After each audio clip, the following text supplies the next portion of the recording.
Hi friends, இன்றைக்கி நம்ம சேனலில் ரேஷன் கடை புழுங்கல் அரிசியை யூஸ் பண்ணி 2 விதமான கொழுக்கட்டை தாங்க எப்படி செய்கிறதுன்னு பார்க்க போகிறோம். ஒன்று கார கொழுக்கட்டை செய்ய போகிறோம், இன்னொன்று இனிப்பு கொழுக்கட்டை தாங்க செய்ய போகிறோம். இந்த கொழுக்கட்டை ரொம்பவே சாஃப்டாக வரணும்னா இந்த வீடியோவை ஸ்கிப் பண்ணாமல் கடைசி வரைக்கும் பாருங்கள். வாங்க வீடியோக்குள்ளே போகலாம். நம்ம ஃபஸ்ட்டு கார கொழுக்கட்டை தாங்க எப்படி செய்கிறதுன்னு பார்க்க போகிறோம். இது ரொம்பவே சாஃப்டாகவும் இருக்கும், டேஸ்ட்டாகவும் இருக்கும். வாங்க இது எப்படி செய்கிறதுன்னு பார்க்கலாம். இதை செய்கிறதுக்கு 1 கப் அளவுக்கு ரேஷன் கடை புழுங்கல் அரிசியை தண்ணியில் நல்லா கழுவிட்டு 3 மணி நேரத்துக்கு முன்னாடியே ஊற வச்சுருக்கேன். இப்போ இந்த ஊறி இருக்க அரிசியை நம்ம மிக்ஸி ஜாரில் சேர்த்துக்கலாம். அரிசி மிக்ஸி ஜாரில் சேர்த்ததுக்கப்புறமா இந்த மாவுக்கு தேவையான அளவு உப்பு இது கூடவே சேர்த்துக்கலாம். இது கூட கொஞ்சமாக தண்ணி சேர்த்துட்டு இதை நல்லா அரைச்சி எடுத்துக்கோங்க. பாருங்கள், இந்த அளவுக்கு அரைச்சி எடுத்துக்கணும். ரொம்ப மையவும் இல்லாமல் ரொம்ப கொரன்னு இல்லாமல் மீடியமாக அரைச்சி எடுத்துக்கோங்க. இப்போ ஸ்டவ் ஆன் பண்ணிவிட்டு கடாய் வச்சுக்கோங்க. அந்த கடாயில் கொஞ்சமாக வேர்க்கடலை சேர்த்துக்கோங்க. வேர்க்கடலை சேர்த்ததுக்கப்புறமா இதை நல்லா வறுத்து எடுத்துக்கோங்க. இந்த அளவுக்கு வறுபட்டதும் நல்லா ஆறுனதுக்கப்புறமா தோல் உரித்து எடுத்து வச்சுக்கோங்க. இப்போ ஒரு கடாயில் 2 டேபிள் ஸ்பூன் அளவுக்கு எண்ணெய் சேர்த்துக்கோங்க. எண்ணெய் நல்லா காஞ்சதுக்கப்புறமா 1 டீஸ்பூன் அளவுக்கு கடுகு சேர்த்துக்கோங்க. இது கூடவே ஒரு 2 டேபிள் ஸ்பூன் அளவுக்கு கடலைப்பருப்பு சேர்த்துக்கோங்க. கடலைப்பருப்பு சேர்த்ததுக்கப்புறமா இது லைட்டாக செவந்து வர அளவுக்கு வறுத்துக்கோங்க. கடலைப்பருப்பு லைட்டாக செவந்து வந்ததும் இது கூடவே நம்ம தோல் உரித்து வச்சுருக்க வேர்க்கடலையும் சேர்த்துக்கலாம். இது கூட காரத்துக்கு ஏற்ற மாதிரி பச்சை மிளகாவை சின்னதாக கட் பண்ணி சேர்த்துக்கோங்க. பொடியாக கட் பண்ணி வச்சுருக்க வெங்காயம் சேர்த்துக்கோங்க. வெங்காயம் சேர்த்ததுக்கப்புறமா இந்த வெங்காயம் நல்லா வதங்கி வர அளவுக்கு வதக்கிக்கோங்க. இது கூடவே ஒரு கொத்து அளவுக்கு கருவேப்பிலையும் சேர்த்து வதக்கிக்கோங்க. வெங்காயம் நல்லா வதங்கினதுக்கப்புறமா நம்ம அரைச்சி வச்சுருக்க மாவை இது கூடவே சேர்த்துக்கலாம். நம்ம அரைச்சி வச்சுருக்க மாவை சேர்த்ததுக்கப்புறம் கரண்டியை வச்சு நல்லா மிக்ஸ் பண்ணி விடுங்க. ஸ்டவ்வை மீடியம் ஃப்ளேமில் வச்சுட்டு மாவை கலரி விடுங்க. நம்ம ஃபஸ்ட்டு மாவு சேர்க்கும்போது மாவு தண்ணியாக இருக்கிற மாதிரி இருக்கும். நம்ம கிளறி விட்டுட்டே இருக்கும்போது மாவு நம்மளுக்கு கெட்டியாக வந்துடும். இப்போ பாருங்கள், மாவு நல்லா கெட்டிப்பட்டு வந்திருக்கு. இப்போ ஸ்டவ் ஆஃப் பண்ணிவிடுங்க. இந்த மாவு நல்லா ஆறட்டும்.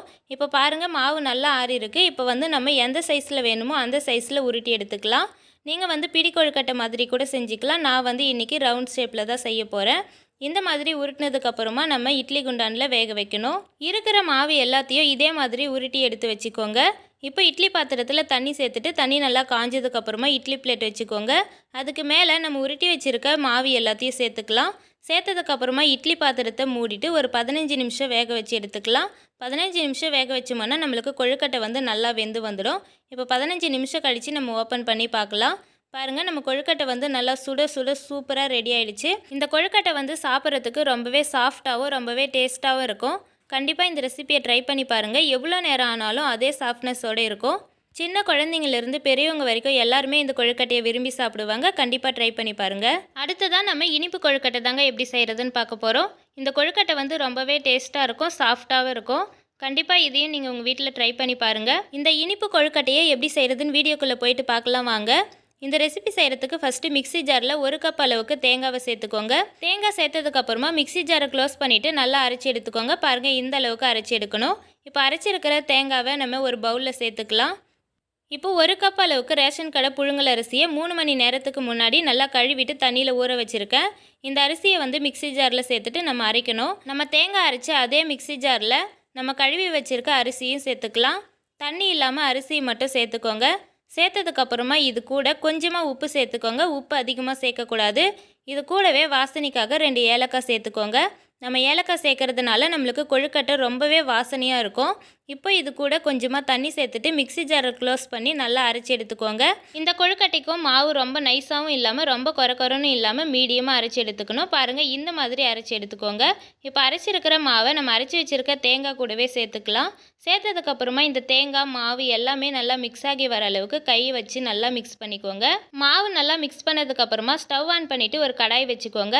அந்த கடாயில் 1 கப் அளவுக்கு வெல்லம் சேர்த்துக்கோங்க. நீங்கள் 1/4 கிலோ அரிசி எடுக்கிறீங்கன்னா 1/4 கிலோ அளவுக்கு வெல்லம் சேர்த்துக்கோங்க, கரெக்டாக இருக்கும்.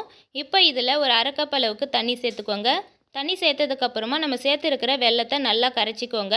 ஸ்டவ்வை ஹை ஃப்ளேமில் வச்சுட்டு நம்ம இது மாதிரி கரண்டியை வச்சு மிக்ஸ் பண்ணிக்கிட்டே இருக்கும்போது வெல்லம் நம்மளுக்கு நல்லா கரைஞ்சி வந்துடும். வெல்லம் நல்லா கரைஞ்சதுக்கப்புறமா ஸ்டவ் ஆஃப் பண்ணிவிட்டு இதை வடிகட்டிக்கோங்க. அதில் இருக்கிற தூசு மண்ணெல்லாம் நம்மளுக்கு போயிடும். இப்போ வடிகட்டினதை அதே கடாயை கழுவிட்டு அது கூட சேர்த்துக்கோங்க. சேர்த்ததுக்கப்புறமா இது கூடவே 1 கப் அளவுக்கு தேங்காவை சின்ன சின்னதாக கட் பண்ணி வச்சுருக்கேன். அது இது கூடவே சேர்த்துக்கலாம். நம்ம தேங்காவை இது மாதிரி சின்ன சின்னதாக கட் பண்ணி சேர்க்கறதுனால நம்மளுக்கு சாப்பிடும்போது ரொம்ப டேஸ்ட்டாக இருக்கும். இப்போ நம்ம மிக்ஸ் பண்ணி வச்சுருக்க மாவும் இது கூட சேர்த்துக்கலாம். எல்லாத்தையும் சேர்த்ததுக்கப்புறமா கரண்டியை வச்சு நல்லா கலந்து விட்டுட்டே இருங்க. ஸ்டவ்வை மீடியம் ஃப்ளேமில் வச்சுட்டு கலந்து விட்டுட்டே இருக்கும்போது நம்மளுக்கு மாவு வந்து நல்லா கெட்டிப்பட்டு வந்துடும். இப்போ மாவு நல்லா ஆறுனதுக்கப்புறமா எப்பவும் போல் நம்ம கொழுக்கட்டையை உருட்டி எடுத்துக்கலாம். மாவு ஒட்டாமல் இருக்கிறதுக்காக கையில் கொஞ்சமாக நெய் தேய்ச்சிக்கோங்க. இப்போ பாருங்கள், இந்த மாதிரி கொழுக்கட்டையை உருட்டி எடுத்துக்கோங்க. இதே மாதிரி எல்லா கொழுக்கட்டையும் உருட்டி எடுத்ததுக்கப்புறமா இட்லி பாத்திரத்தில் கொஞ்சமாக தண்ணி சேர்த்துட்டு இட்லி பிளேட் வச்சுட்டு நம்ம கொழுக்கட்டையை சேர்த்துக்கலாம். கொழுக்கட்டை எல்லாத்தையும் சேர்த்ததுக்கப்புறம் ஒரு 15 நிமிஷம் நல்லா வேக வச்சு எடுத்துக்கோங்க. 15 நிமிஷம் நல்லா வேக வச்சு எடுத்ததுக்கப்புறம் பார்த்தீங்கன்னா நம்மளுக்கு டேஸ்ட்டான சாஃப்டான வெல்லம் கொழுக்கட்டை சூப்பராக ரெடி ஆகிடும். குழந்தைங்க ஸ்வீட் கேட்டாங்கன்னா இது மாதிரி ஹெல்த்தியான ஸ்வீட் செஞ்சு கொடுங்க. கண்டிப்பாக எல்லாருமே விரும்பி சாப்பிடுவாங்க. இந்த கொழுக்கட்டையும் எத்தனை மணி நேரம் ஆனாலும் அதே சாஃப்ட்னஸோடு இருக்கும். கண்டிப்பாக இந்த ரெசிபியை உங்கள் வீட்டில் ட்ரை பண்ணி பாருங்கள். கொழுக்கட்டைனாலே பச்சரிசி மாவில் தான் செய்யணும்னு எல்லாருமே நினைப்பாங்க. ஆனால் பச்சரிசி மாவு இல்லாமல் ரேஷன் கடை புழுங்கல் அரிசியை மட்டுமே வச்சு இந்த கொழுக்கட்டையை எப்படி செய்கிறதுன்னு பார்த்துருக்கோம்.